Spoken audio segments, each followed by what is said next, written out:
Aabot na sa 21 pulis personnel kabilang na ang 2 opisyal ang inalis na sa pwesto kaugnay sa pagkakadawit sa pagkamatay ni Patrolman JP Ramores.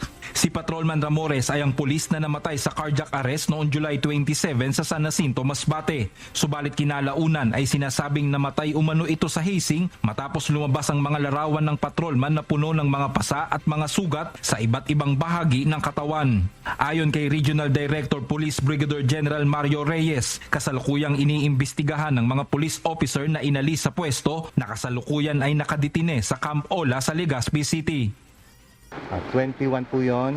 Dalawang opisyal yun, ano? Dalawang opisyal at 19 na PNC.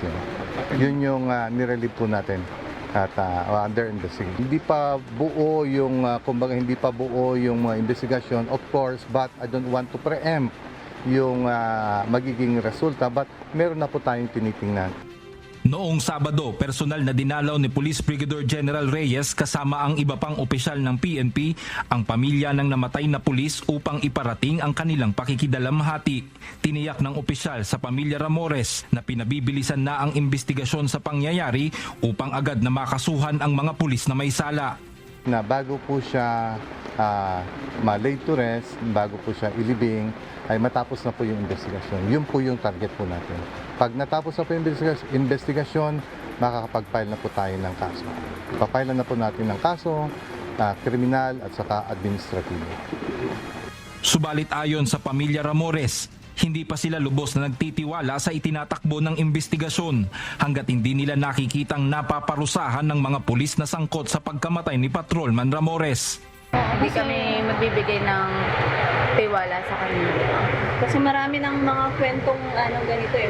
Marami ng pangyayaring ganito na sa simula lang, kapag pinag-uusapan lang, saka lang sila kikilos para mayan namin yung lubos na tiwala namin. Gusto namin makita yung konkretong resulta sa kaso ng kapatid ko. Gusto ko rin na patunayan nila na yung hustisya ay wala talagang kinikilingan. Wala rin posisyon na sinasanto. Yung hindi porke mataas ang posisyon ay parang na-absuelto sa kaso. Yan sir ang hamon namin sa kanila. Umaasa naman ang pamilya Ramores na matutulungan sila ni Pangulong Ferdinand Bongbong Marcos Jr. para sa agarang paglutas ng kaso ni Patrolman Ramores. Diyos ang aming sandigan, serbisyo publiko ang aming pinahahalagahan mula rito sa Camarines Norte. Brian Baldaraje, humahataw!